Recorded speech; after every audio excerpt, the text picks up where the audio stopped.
Hello, it's Dina. Hi, YouTube. Hi, Hope Crew family. Welcome back to a series that I'm doing about forgiveness and bad habits, things I'm trying to give up. It is December in Germany at the moment for me, and so I'm looking now to change some of the habits that I have had that are setting me up for failure, about things that I'd like to change my life in 2025, in the year to come. And so before I can get on with these resolutions, what I would like to do, fuzzy hair. What I would like to do is forgive myself for some of the things like fuzzy hair and gray roots and wrinkles at 61, bad teeth, all the things. I want to forgive myself for things that might make me cause failure of things I want to try to do next year. So today the thing I want to forgive myself for is having bad sleep habits. I know a lot of us don't get enough sleep. We don't make a habit of getting enough sleep. We don't prioritize sleep enough.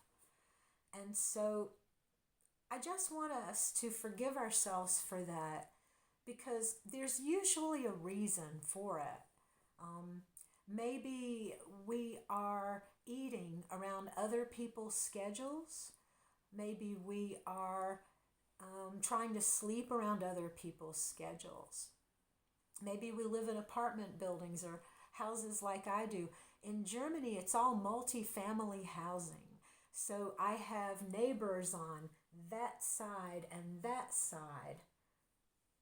That's the only ones. There used to be someone who lived underneath in the basement, but that was illegal, so they had to move.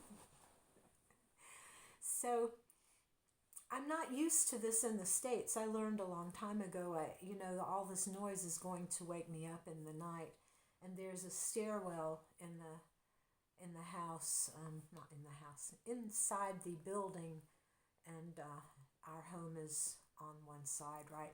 So I hear people up and down the staircase as well. So I can't do a lot about that, and the only thing I can do is try to give myself more time to have a cushion to be able to wake up and fall back to sleep at. So you have to figure out, why am I not getting enough sleep? What is happening here?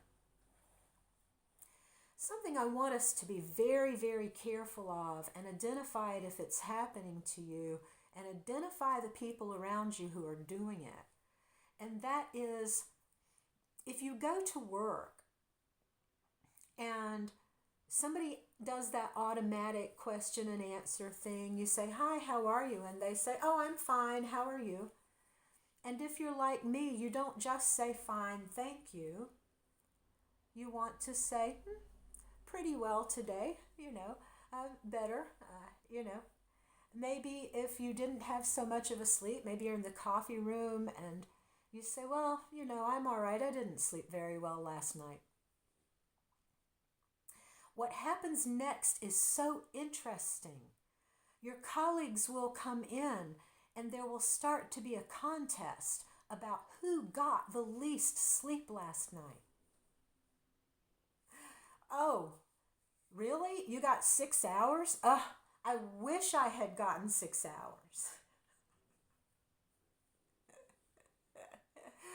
I probably didn't sleep 4. And then another one comes in and says, "Oh, well, I usually sleep 4. But on Monday, this is what happened." There's a contest about who has the worst sleep. And what we need to recognize is, when are we allowing ourselves to be painted as victims? And when are we saying, "Oh, look at me, I'm a bigger victim than they are. Oh no, I'm more of a victim than you are. Oh no, I'm the biggest victim of all. Hooray!" The hell? The hell is right? Don't play those games. And be careful with people who play those kinds of games. Be careful around them. You don't need to share with them. They can be one of those people. Fine, how are you? Fine, how are you? Good. Good. Good to know. You don't need to connect with those people. If those people are cycling so low that they want to rejoice in a lack of being able to give themselves a good night's sleep for whatever reason, they need to adapt their nighttime behaviors. They need to think about foods they're eating before bed. They need to not be drinking so much water the last 4 hours before they go to bed. They need to, whatever is the reason. And they don't want to figure it out, and they just want to take pride in being a victim. And who's the biggest victim? Be careful about that. So that's something I've really noticed, especially about getting a good night's sleep. It seems to be more socially acceptable to be a type A personality and have those faults. It's more socially acceptable to be a narcissist and take care of yourself. Oh, I just have to take care of myself. I can't worry about you and your feelings.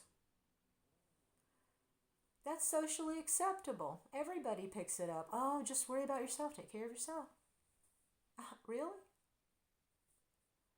You know what? Take care of all of it. We made it all. It's all happening here. All of our opportunities we're seeing. Things are falling into place around us all the time. We see them or we don't. We choose them or we don't. If you don't love yourself enough to try to recognize what is keeping me from sleeping enough, where are my patterns falling down? Where are my compromises? Will I ever be able to sleep enough in this life, or does it just have to come in the next one? That's what my mother used to say. She said, "You'll sleep when you're dead."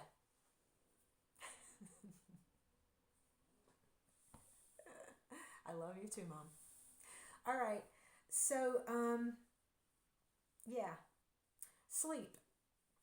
Try to work on getting better sleep. Try to work on figuring out why you're not getting better sleep.